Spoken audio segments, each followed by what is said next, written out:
이 4월 한 달 동안 십자가에 대한 이야기만을 계속 말씀으로 나누고 온전히 우리가 은혜를 받기를 소원하는데, 오늘도 십자가 얘기를 하는데 언약이 성취된 십자가는 제목의 말씀인데, 2000년 전에 예수님이 자신이 스스로 짊어지셨던 이 십자가는 우발적이거나 피상적인 그런 사건이 아닙니다.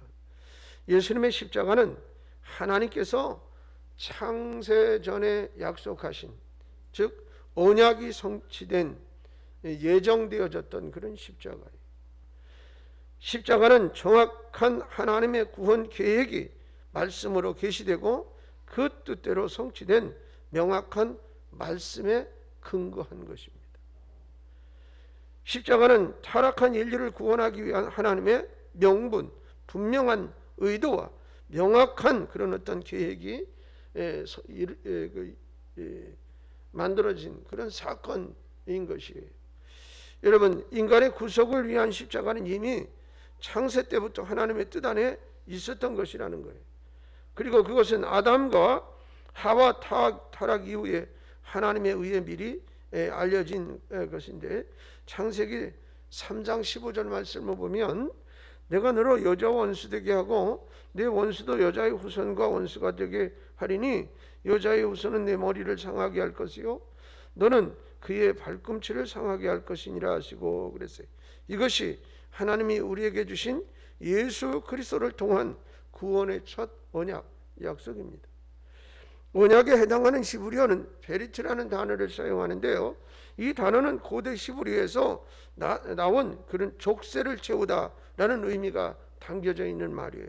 그러니까 또 이 베리트는 쪼개다라는 의미도 있어요. 더 정확하게 말하면 피가 나올 때까지 베다, 상처를 내다, 뭐 이런 뜻이에요. 그러니까 이것은 곧 언약의 피입니다. 피가 없으면 언약도 없다라는 그런 말이죠. 하나님은 우리와 피의 언약을 맺어주신 것이에요. 그래서 고대 근동에 이제 보면 피의 언약을 맺으면 그 언약 아래 있는 백성들은 어떤 외부의 세력의 위협에도 왕의 보호를 끝까지 받게 됩니다. 하나님은 우리와 언약을 맺으시고 끝까지 지켜주시겠다라고 약속하신 거예요. 이 말씀이 레위기 17장 10절로 11절에 기록되어져 있어요. 하나님은 예수 그리스도를 통해 이제 특별히 그의 피를 통해 우리와 이런 언약을 맺어 주신 것인 줄로 믿습니다. 그래서 성경은 우리를 향한 하나님의 사랑에 대한 구약의 선지자들을 통해서, 그리고 시편 기자를 통해서, 신약의 저자들을 통해서 계속해서 일관되게 주장하고 알려주는 내용이에요. 십자가 구속의 사건은 이미 그래서 오래전부터 하나님께서 계획하셨던 일이라. 하나님께서는 이 언약의 성취를 위해 많은 선지자를 보내셨고요, 결국 예수 그리스도를 보내시고 십자가에 죽게 하셨습니다. 사도 바울은 하나님의 복음에 대한 분명성과 계획성을 우리에게 체계적으로 알려주고 있는데, 로마서 5장 8절 말씀을 먼저 보시면, 우리가 아직 죄인 되었을 때에 그리스도께서 우리를 위하여 죽으심으로 하나님께서 우리에 대한 자기의 사랑을 확증하셨느니라, 그렇게 말씀하셨고, 로마서 1장 2절 말씀에 보면은 이 복음은 하나님이 선지자를 통하여 그의 아들에 관하여 성경에 미리 약속하신 것이라 라고 말씀하셨어요. 예수님이 지신 십자가는 단순히 로마 제국 아래에서 흉악한 인간에 의해 집행된 사건으로만 생각하면 안 됩니다. 그것은 인간에 의해 진행된 것이 아니라 창세전부터 준비되고 시작된 하나님의 계획으로 이루어진 사건이라는 것을 우리는 분명히 알아야 됩니다. 과거에 꽤 오래전인데 한 20년 넘은 것 같아요. 저쪽의 교회에서 이스라엘의 7대 사건에 대해서 우리가 절기에 대해서 이제 공부를 했는데, 7가지 절기는 이스라엘 백성들이 반드시 지키는 율법 아래에 있는 하나님의 명령이에요. 그래서 그대로 그들은 그 법대로 제사를 지내면서 살았어요. 근데 여러분 쭉 그 사건을 보면 어떤 것이냐면 신약 시대에 예수 그리스도의 오심을 그대로 미리 연습하는 것과 같은 절기라. 그리고 예수님이 오시니까 그 사건이 하나도 틀림없이 딱딱 맞아떨어져요. 그래서 구약의 말씀과 신약의 말씀이 짝이 있다라는 말이 그런 거고, 구약에 있는 말씀과 어떤 목사님은 신약에 있는 말씀을 동시에 짝의 말씀을 찾아서 설교를 하시기도 하세요. 그래서 그걸 이제 같은 흐름의 말씀이라 영적으로 이렇게 하는데, 근데 구약의 그 제사 절기는 바로 신약의 예수 그리스도의 모형이었어요. 여러분 그런 것처럼 이 하나님이 약속하신 것이 예수님이 오셔서 그대로 실천되어진 것이다. 약속대로 이루어진 것이다. 그래서 우리가 하나님과 화목한 관계가 되려면 세 가지 조건이 필요해요. 첫째는 하나님과 원수의 관계를 바꾸는 거예요. 인간은 곧 죄인입니다. 이사야 선지자는 우리의 죄가 하나님과 우리 사이를 갈라놓았다. 오전에도 말씀드렸어요. 이사야 59장 2절에 오직 너희 죄악이 너희와 너희 하나님 사이를 갈라놓았고 너희 죄가 그의 얼굴을 가리어서 너희에게서 듣지 않으시게 함이니라. 여러분 그래서 우리가 구원의 대상이 된 거예요. 이 말씀에 우리가 주목해야 할 필요가 있는 것은 예수 그리스도의 대속의 죽음이 예시되어 있는 말씀이기 때문에, 아담과 하와가 하나님의 말씀을 준행하지 않고 죄를 범했을 때 어떻게 됩니까? 그들의 눈이 밝아졌습니다. 자신들이 벌거벗은 것을 알았어요. 그리고 자신들의 수치를 가리기 위해서 창세기 3장 7절에 보면 무화과 나무 잎으로 부끄러운 것을 감추었다, 가리었다 그래요. 하나님의 말씀을 순종하지 않고 죄를 범하자마자 죄의식과 수치심이 그들을 사로잡았던 것을 볼 수가 있습니다. 그런데 하나님께서는 그들의 죄를 알고 에덴 동산에서 쫓아내실 때 그냥 보내지 않으셨어요. 가죽옷을 지어서 입혀주셨습니다. 바로 이 가죽옷이 인간을 향한 하나님의 배려라. 그뿐만 아니라 은혜이며 동시에 예수 그리스도의 십자가를 상징하는 것이었습니다. 그 가죽옷을 만들기 위해서는 짐승의 희생, 다시 말하면 피 흘림이 있어야만 만들 수 있기 때문입니다. 아담과 하와의 범죄로 인해서 아무 죄 없는 짐승이 대신 죽임을 당해야 했던 것이지요. 여러분 그들이 죄를 범함으로 드러난 죄의식과 그리고 수치를 가려주고 보호해주는 것이 바로 하나님께서 지어주신 가죽옷이었습니다. 가죽. 여러분 그래서 성경은 히브리서 9장 22절에도 있는 것처럼 피 흘림 없이는 죄 사함이 없다라고 분명하게 선언하고 있습니다. 자신의 죄를 가리고 대신하기 위해서는 태초에 아담과 하와가 그랬던 것처럼 대신 죽을 제물이 필요하게 된 것이지요. 그래서 우리 하나님께서는 모든 인간들의 죄를 사하시고 당신과의 끊어졌던 관계를 회복시키기 위해서 사단의 권세를 영원히 무너뜨릴 십자가를 계획하시고 우리에게 약속하신 것입니다. 이 약속된 구세주 예수 그리스도에 대해서 사도 바울은 두 번째 아담으로 살리는 영입니다, 이렇게 말씀하고 있어요. 그 말씀이 고린도전서 15장 45절에 기록되어져 있습니다.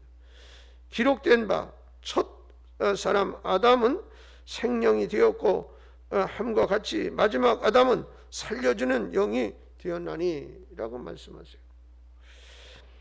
왜 하나님께서 십자가를 준비하실 수밖에 없었을까요? 바로 우리의 죄 때문입니다.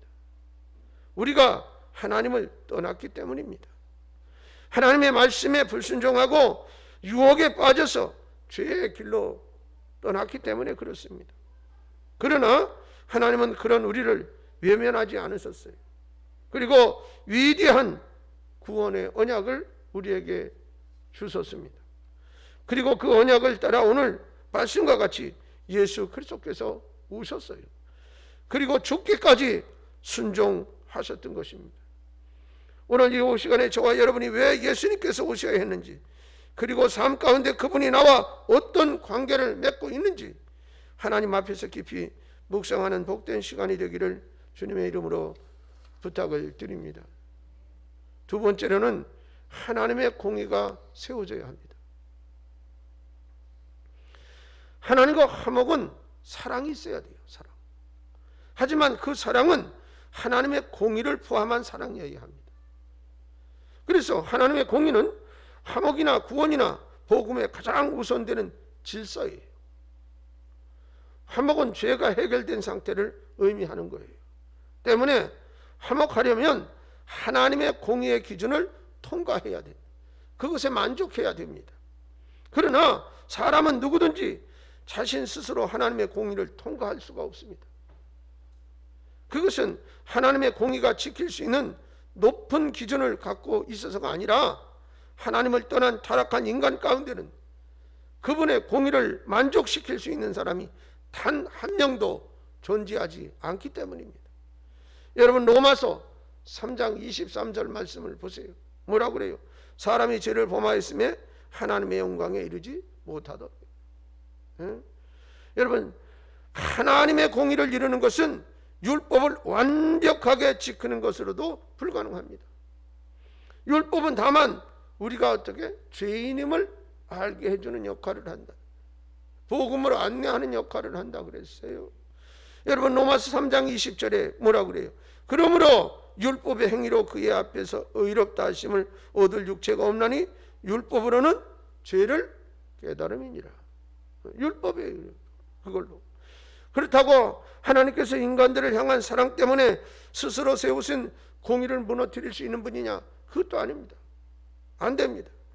그래서 결국 이 둘을 완전히 만족시킬 수 있는 하나님의 최고 지혜를 우리 가운데 보내주셨는데 그것이 바로 하나님이 계획하신 십자가 사건이에요. 십자가를 통해서 하나님의 공의를 만족시키기 위해서 하나님의 아들 예수 그리스도께서 우리 가운데 사람의 몸을 입고 오심으로 우리를 대신해서 죽으신 것입니다. 그러나 아직도 많은 사람들은 자신의 행위나 도덕적으로 흠 없는 삶을 통해서 구원받는다라고 생각하는 이들도 있습니다. 그러나 성경은 율법을 통해서는 온전히 하나님을 알 수 없다라고 선언해요. 단지 율법은 뭐예요? 우리를 그리스도께로 인도하는 역할만을 담당하기 때문에 그렇습니다. 이 말씀은 갈라디아서 3장 24절에도 기록되어 있어요. 그리고 그러므로 로마서 3장 20절은 율법을 통해서는 죄의 근본적인 문제를 해결할 수 없노라 분명하게 아까 읽은 말씀에도 기록되어 있지 않습니까? 율법의 행위를 통해 의로워지고 구원받을 수 있다고 생각하는 것은 율법 아래 매인 것이고 하나님의 심판 아래 있는 것에 불과하다라고 로마서 3장 19절은 증거하고 있습니다. 이처럼 서로 상반되는 인간을 향한 하나님의 사랑과 공의를 동시에 만족시켜주는 방법은 인간의 사고와 이성으로도 이해할 수 없는, 생각해낼 수도 없는 것이었어요. 그들이 완전히 모순될 뿐만 아니라 전혀 공통점이 없기 때문이지요. 사랑하는 여러분, 이제 이 십자가는 하나님의 공의가 온전히 세워지는 사건이라. 세 번째로 예수님의 십자가만이 유일한 것입니다.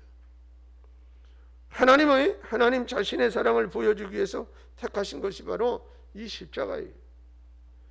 이 십자가는 하나님의 공의를 만족시켜준과 동시에 사랑을 보여주는 유일한 수단인과 동시에 위대한 하나님의 계획이기 때문에 그렇습니다.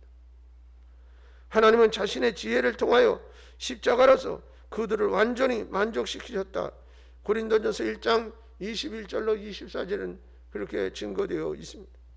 하나님은 인간들을 사랑하셨기 때문에 그 아들 대신 예수 그리스도를 직접 우리 가운데 보내셔서 당신의 사랑을 우리에게 보여주셨습니다. 그리고 십자가에서 모든 사람을 위하여 예수께서 대신 죄를 지고 돌아가시게 함으로 죄에 대한 하나님의 공의를 완성하셨던 것입니다. 이것이 하나님의 지혜라.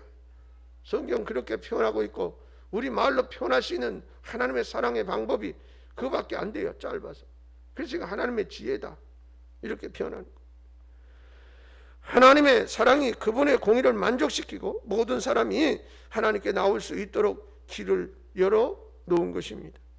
즉 약속하신 언약을 십자가를 통해서 성취하신 하신 것입니다. 그래서 예수님은 자신에 대해 율법을 폐하러 온 것이 아니라 마태복음 5장 17절에 산상수훈에서 완성하러 오셨다라고 말씀을 분명히 하셨어요. 그러므로 우리가 율법의 행위에서 자유로워지고 율법이 완전케 되는 것은 오직 예수 그리스도로 말미암은 것임을 분명히 기억해야 할 줄로 믿습니다. 할렐루야. 하나님께서는 죄에 빠진 우리를 구원하기 위해서 태초에 구원을 계획하시고 약속해 주셨고 예수 그리스도를 통해서 그 약속을 성취해 주셨다. 이루셨다. 여러분, 그런데 이 언약의 성취가 바로 뭐냐? 하나님의 은혜입니다. 하나님의 은혜. 십자가 은혜이고 예수 그리스도 대속이 바로 은혜인 줄로 믿습니다. 우리는 값없이 은혜로 얻은 구원이고 하나님의 선물입니다. 에베소서 2장 8절은 값없이 얻은 은혜, 하나님이 우리에게 주신 선물이라 말씀하고 계세요. 그래서 우리는 은혜의 삶을 살아야 하는 거예요. 왜냐하면 우리가 은혜를 직접 받은 자들이기 때문에 그렇습니다. 사랑하는 성도 여러분, 하나님이 성취하신 십자가 언약의 삶 가운데 거하시기를 원하신다면 여러분이 은혜를 경험하며 그리고 자신을 죽이기까지 복종시키신 그분의 사랑을 우리의 삶의 현장에서 날마다 체험하며 살아가야 합니다. 그것이 십자가 사랑을 날마다 우리 삶 가운데 성취하는 유일한 길이기 때문에 그렇습니다. 십자가는 우리에게 주신 사명이기도 합니다. 하나님의 계획 가운데는 그리스도를 통해서 십자가를 성취하는 것뿐만 아니라 그 십자가의 영향력을 확장하고 또 선포하는 것도 포함되어져 있기 때문입니다. 그리고 하나님은 이 사명을 바로 나에게 주셨습니다. 우리에게 주셨어요. 하나님의 자녀로 부름받은 모든 성도들, 기독교인들은 누구나 전도자로서 사명을 받은 자들인 겁니다. 땅끝까지 나가 십자가의 복음을 전하고 모든 족속으로 제자를 삼고 아버지와 아들과 성령의 이름으로 세례를 주는 것은 모든 그리스도인들을 향한 주님의 명령입니다. 명령. 그리스도인은 이 명령에 복종해야 합니다. 따라야 한다 이 말이에요. 여러분, 어려워도 해야 되는 게 명령이고 이건 복종해야 되는 것이고 싫어도 해야 되는 것이고. 그래서 마태복음 28장 19절로 20절 이 대위임 명령의 말씀을 같이 한번 읽어보겠습니다. 그러므로 너희는 가서 모든 민족을 제자로 삼아 아버지와 아들과 성령의 이름으로 세례를 베풀고 내가 너희에게 분부한 모든 것을 가르쳐 지키게 하라. 볼지어다 내가 세상 끝날까지 너희와 항상 함께 있으리라 하시니라. 아멘. 아멘. 그러므로 그리스도의 제자와 교회의 일꾼과 하나님의 군사된 우리가 바로 따라야 할 가장 큰 명령은 바로 뭐냐? 영혼 구원이다. 영혼 구원입니다. 영혼 구원입니다. 어디까지? 땅끝까지. 땅끝. 여러분, 지구는 둥글대요? 네. 땅끝은 어떻게? 한 바퀴 돌아서 나인 데까지 와야 돼. 그래서 영적으로 어떤 이들은 그렇게 해석을 해요. 이스라엘에서 예수님이 이제 나섰고 거기서부터 선민을 위한 그런 이제 구원의 역사를 시작을 해서 이 일들이 벌어졌으니 지금 이 이스라엘은 어떻게 아직도 예수 믿는 사람이 그렇게 많지 않잖아요. 다 유대교에 소속되어 있고 그들이 다 구원받아야지 땅끝이 완성된 것이라 이렇게 얘기하는 이도 있어요. 그것은 이제 어찌됐든 간에 우리가 해야 할 일은 계속해서 내 생명이 다하는 그 순간까지 영혼 구원에 집중해야 하고 최선을 다해야 한다는 말이에요. 여러분, 그래서 이것이 하나님 나라의 군사가 된 자들이 해야 할 일, 또 일꾼된 우리에게 주어진 아주 큰 사명이라. 할렐루야. 이 사실을 잃어버려서는 안 돼요. 이건 꼭 기억하고 있어야 하고 실천해야 될 숙제 중에 가장 큰 숙제라. 여러분, 그래서 우리에게는 하나님 나라의 비밀을 맡은 자로서 때를 얻든지 못 얻든지 그리스도의 십자가의 복음을 전해야 할 책임이 있어요. 보실까요? 디모데후서 4장 2절 말씀 한번 같이 읽어봐요. 너는 말씀을 전파하라. 때를 얻든지 못 얻든지 항상 힘쓰라. 범사에 오래 참음과 가르침으로 경책하며 경계하며 권하라. 아멘. 여러분, 뭐 다른 어떤 교단은 잘 자세하게 확실하게 모르겠습니다. 그러나 우리 감리교는 모든 단체 조직이 선교회예요.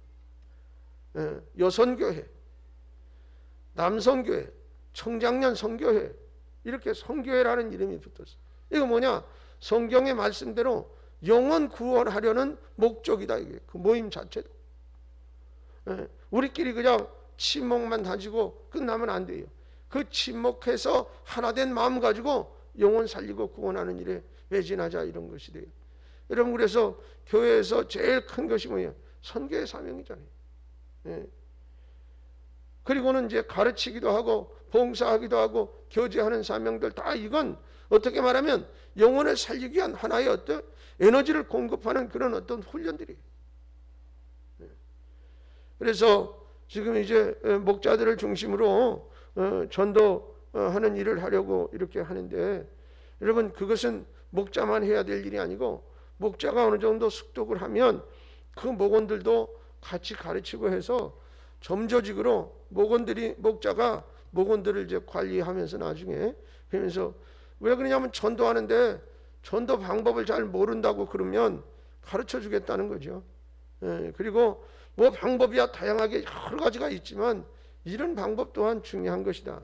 그래서 과거에 보면 이제 많은 전도 훈련들과 그런 프로그램들이 많이 있었어요. 근데 이게 끝까지 연결이 잘 안 돼요. 왜 그러냐면 삶의 현장에서 그것을 편안하게 이렇게 어렵지 않게 쓸 수 있어야 되는데, 전도하는 사람들의 특징은 뭐냐면 머릿속에 오직 전도 이게 들었어요. 그래서 누구를 만나면 전도 그러면 성경 말씀이 줄줄줄줄 나와요.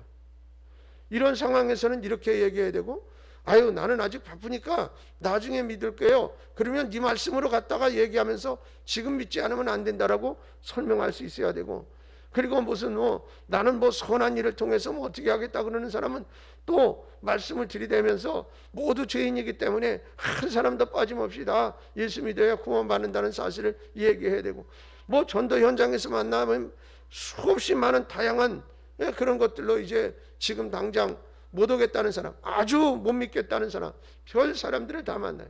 그런 사람들에게 대처할 수 있는 말씀들이 머릿속에 다 이렇게 정리되어 있어요.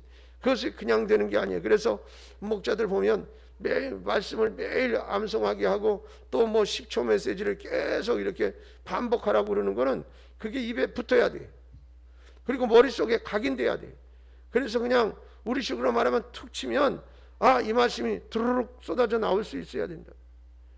그렇게 되어지는 훈련이 필요하고, 그 다음에 이제 요즘에 거꾸로 오히려 이 비대면 시대라 사람을 접촉하는 일이 어렵고, 과거처럼 무슨 아파트 찾아가서 초인종 누르고 들어갈 수도 없어요.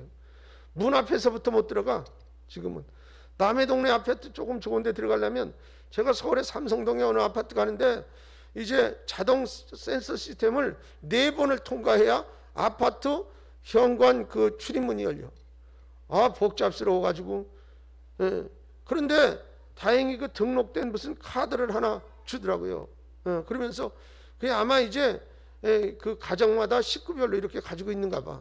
근데 그걸 하나 이렇게 주면서 그렇게 하라고 그래서 그걸 앞에다가 이렇게 붙이고서는 들어가니까 센서 읽으니까 자동으로 문이 열리고 그러니까 들어가지. 도대체 그 동네 무슨 엄청난 사람들이 사는가 봐. 황제보다 더 높은 사람이 사는지 거기까지 통과하기가 그렇게 어려워요. 그러니 요즘에 무슨 뭐 아파트 전도하러 갈 수 있겠어요? 쉽지 않습니다. 그래서 그래도 여러분 자유스럽게 왔다 갔다 하는 그 아파트가 보면 인간미가 있고 좋은 것 같아요. 근데 지금 새로 지은 아파트들은 그런 보안이 얼마나 철저한지 몰라요. 그리고 심지어는 어느 아파트는요, 옆 라인 옆에 있는 동 같이 이렇게 쭉 올라가면 두 라인 같은 경우 이렇게 두 집이 양쪽에 있는, 그것도 마통하지 않게 지은 집도 있어요. 따로따로 출입로가 다 달라. 그래서 사생활 보호, 그리고 다른 사람하고 만나고 이러는 거 불편하다. 그렇게 사생활 보호라는 미명하에 그렇게 될 때 보면 어떻게 보면 또 맞는 것 같기도 하지만 이게 인간미는 없어요. 옆에 누가 사는지도 모르는 거예요. 아무 상관없어. 이렇게 사는 그런 어떤 공간들에게 전도하기가 어려워요. 근데 이 코로나 시대에 또 비대면이라 더욱더 그런데 거꾸로 생각하면 길이 있다. 예. 여러분 시간이 좀 오래 지나니까 사람이 다 그리워요 지금. 예. 아니 가족들도 오지 말라 그러는데 처음에는 이제 아주 그냥 강력하게 그러다가 조금 이제 이렇게 열렸을 때 이제 연락도 않고 그러면 오히려 섭섭해요. 예. 사람은 사람끼리 서로 교제하면서 살아야 될 그런 어떤 DNA가 다 하나님께서 심어주셨다고요. 그러다 보니까는 마스크를 하나씩 이렇게 넣고 거기다가 명함을 넣는데 자기 명함을 넣는 거예요. 거기다 이름 써서 뭐 이렇게 성경 구절도 쓰고 아무개 집사 그리고 핸드폰 번호 쓰고. 그러니까는 이 집사 이름으로 전도하는 거예요. 교회 이름도 써 있기는 하지만 교회하고 상관없이 할 수 있는 것처럼. 그래서 개인적으로 이게 이제 선물을 주면서 이야기를 몇 마디 걸어보면 감이 벌써 와. 그래서 그 사람 핸드폰 번호를 딱 받고 제가 좋은 저 글이 있어서 하나 보내드리려고 그러는데 괜찮으시겠어요? 그렇게 해서 오케이 사인만 받으면 걸려들었어요. 매일 10초 메시지 보내고 그리고 그 다음에는 어느 정도 익었다 하면 이제 매일 편지 보내는 거예요. 여러분 근데 사람마다 다 달라요. 어떤 사람은 막 이게 뭐 띵동하고 오면은 에휴 근데 이게 길면 지루하거든요. 근데 몇 초 안에 딱 끝나는데 감동적이야. 그냥 1분 뭐 2분 안 넘겨. 그러니까는 그거 볼만해요. 짧으니까. 근데 그게 오다가 안 오면 오히려 왜 안 오지? 이렇게 된다니까. 근데 그게 참 사람이 가랑비에 옷 젖는다고 처음부터 강한 메시지가 아니라 살금살금 점령에 들어가서 나중에는 영혼을 팍 움켜쥐는 메시지거든.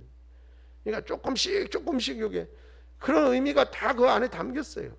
그러니까 그걸 쭉 보내는 거예요. 쉽잖아요. 전도 핸드폰 번호만 따면 돼. 그게 어려워. 그래서 그 접점을 찾는 것을 이제 나가서 만나야 되고 또 아는 사람에게 어떻게 이제 핸드폰에 문자 있는 사람에게 이제 연락도 하고 이렇게 하다가 내가 좋은 길이 있어서 하나씩 보내줄게 읽어봐 이러고 이제 보내기 시작하는 거예요. 미리 이렇게 알고 있는 사람에게는. 그리고 모르는 사람은 전도할 때는 마스크나 이런 거 요즘에 주면 버리지 않잖아요. 한 번이라도 써야 되는 귀중한 거니까. 그래서 그거는 이제 교회에서 다 대주든지 나중에 여러분 믿음 잘하면 사세요. 그까짓 거 마스크 뭐 요즘 많이 싸졌으니까. 일회용 렌탈 마스크는 한 100원이면 사요. 100원 한 장에 지금은. 그러니까 그렇게 사서는 100원 정도 드릴 수 있는 거지 뭐. 그리고 명함 찍는 거 그저 2, 3만 원이면 1000장 정도 찍어주니까. 그래서 그거 1000명한테 돌릴 수 있어요. 그러니까 100원 하고 그러니까 100원이나 이런 거 정도 들여서 전도한다 그러면 얼마나 하나님이 기뻐하시는지 모르고 남이 주는 거 갖다 이렇게 전해주는 것보다 내가 사는 게 더 좋아. 예. 여러분 어디 가서 이거 조금 하나님 위해서 이렇게 쓴다 생각하면 되거든요. 그리고서 이제 갖다 전달하는 거예요. 그리고서는 대화가 돼가지고 가능해서 그러면 뭐 설명도 해드리고 그 다음에 이제 가능하면 같이 앉아서 좀 대화도 할 수 있으면 뭐 공원이나 아니면 산책로나 아니면 운동하러 가가지고 같이 뭐 등산을 하거나 이럴 때 옆에 있는 사람한테 말 시키면서 등산하면서 걸어가면서 얘기하다가 하나 주면서 뭐 여러 가지 상황들이 전개되지요. 그리고 제가 전도하는 법에 대해서 말씀드렸잖아요. 너무 정신없이 바쁘게 가는 사람한테 뭐 주면 짜증나요. 그런데 그래도 여유 있게 운동을 하거나 어디 벤치나 이런 데 앉아서 좀 쉬거나 이러는 사람에게는 시간적인 여유가 있으니 줘도 괜찮아요. 그런 사람에게는 효과가 커요. 받아서 읽어보고 그럴 수 있는 시간이 되고 가능하면 또 말도 붙여서 대화가 될 수 있는 그런 기회의 접촉점을 얻을 수 있어요. 대화하다 보면 어떤 사람은 예수 믿다 그만둔 사람이 왜 이렇게 많아? 그리고 교회를 진짜 좋은 교회를 찾으려고 방황하는 사람도 많고요. 그렇게 여기다 안 써붙였으니까 모르지. 나는 예수 믿다가 잠시 쉬고 있는 천주교편으로 냉담자입니다. 이렇게 써붙이고 다니면 아이쿠 저 사람 빨리 전도해야 되는데 알 텐데 그게 잘 안 되잖아. 근데 기도하면서 전도하려고 애를 쓰고 나가면 성령 하나님께서 그런 분을 자꾸 만나게 해주세요. 그래서 여러분, 이 십자가의 사랑의 완성과 우리에게 주신 명령이 영혼 구원하라는 거거든요. 그래서 교회에서는 앞으로 계속 그런 일들을 제공하고, 지금 이제 그 밥먹자를 중심으로 시작이 됐는데 조금 지나면 남먹자도 해야 됩니다. 제가 머릿속에 구상하고 하려고 하는 계획이니 미리 그냥 밥먹자한테 한번 물어보세요. 그거 어떻게 하는 건지, 아주 소스를 받든지 어쨌든 할 거니까.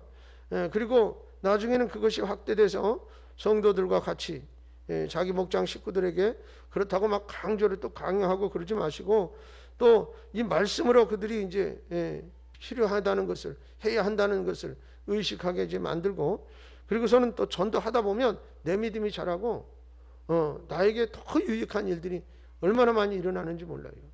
그러니 여러분들이 이 일에 같이 동참해서 어려울 때 오히려 빛이 돼야 되고, 어려울 때 더 열심히 해야 된다. 어려울 때. 여러분, 그래서 이런 여러분이 여기 오늘 십자가의 마지막 사명이 뭐예요? 영혼 구원. 사명을 주셨어요. 이 그리스도를 통해서 십자가를 성취하는 것뿐만 아니라 이미 말씀드린 대로 영혼을 살리고 구원하라고 명령해 주셨다 이 말이죠. 이것이 바로 하나님 나라 군사로 부름받은 우리가 해야 할 가장 큰 숙제고 일이다. 사명이다. 이 생각을 가지시고 최선을 다할 수 있기 바라고, 청장년 선교에도 이제 그 인원들이 이제 모이는 일이나 이런 것들이 좀 참 그 나이 때는 직장에서도 가장 활발하고 바쁠 때예요. 안정감도 좀 어떻게 좀 보면 덜 들지요. 이제 조금 시간이 지나면 그래도 아이들이 성장해서 자기 역할과 할 일을 쭉 이렇게 하면 또 조금 이제 아이들이 있음에도 불구하고 정신적인 신경이 쓰이긴 하지만 좀 마음으로는 이제 여유가 생긴단 말이죠. 그런데 이 청장년들은 아직도 어린 아이들도 있고 다 바쁘게 움직여야 될 그런 상황들인 것만은 이해가 돼요. 그러나 여러분, 그런 환경을 다 핑계대면 우리가 어떻게 모임을 갖고 또 예배를 드리고 그러겠어요. 여러분이 그 우리 김영호 집사님을 중심으로 이렇게 연락을 받으면 그래도 한 달에 한 번이라도 모여서 얼굴이라도 보고 같이 좀 있었던 일상을 대화로 나누면서 같이 교제도 하시고, 그리고서 이렇게 하나된 힘을 모아서 여러분들이 가정에서도 신앙의 가장으로 우뚝 서시고, 또 그 힘의 에너지를 모아서 여러분의 직장에서도 하나님이 세워주시는 가운데 꼭 필요한 사람으로 사용되어지고, 또 무슨 일을 하든지 만남의 축복을 하나님이 허락하셔서 또 그 만나는 사람이 나의 전도 대상자구나 이렇게 생각을 할 때 하나님이 왜 만남의 축복을 안 주시겠어요? 그런 생각을 가지고 살아가는 사람에게.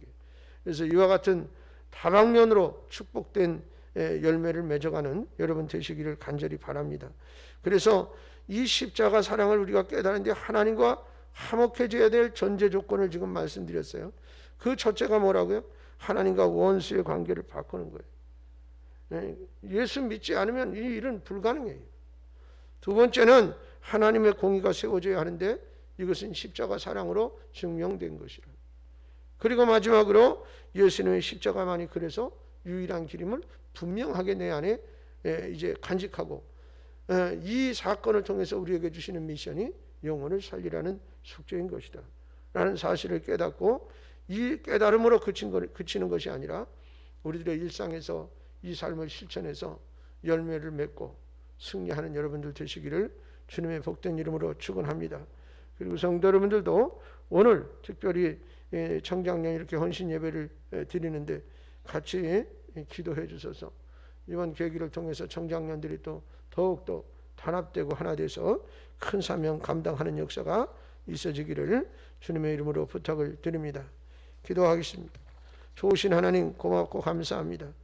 이 십자가는 하루아침에 만들어진 것이 아니라 하나님의 계획하에 이제 실천되어진 하나님의 사랑의 절정이며, 또한 이 십자가 사건을 통해서 이제 우리에게 명령하시는 사명도 함께 주어진 놀라운 축복의 역사인 줄로 믿습니다. 아버지 하나님, 이 십자가를 의지하게 하시고 이 십자가를 믿게 하시고 이 십자가의 사랑을 실천하게 하셔서 영혼을 살리는 일에 최선을 다하는 저희들 되게 하시고, 특별히 우리 청장년들을 사랑하시고 아버지 하나님 그들에게 함께해 주셔서 먼저 하나 되어지게 하시고 이 맡겨진 사명을 잘 감당하며 어디든 가서든 앞서가는 믿음의 청장년 다 되게 하여 주시옵시되 회장님에게 더 큰 은혜를 주시고 아버지 회원들과 더불어 같이 이 사명을 완수해 내게 하여 주셔서 칭찬받는 우리 선교회로 거듭나게 하여 주시옵소서. 감사드리며 예수님의 이름으로 기도드리옵나이다. 아멘.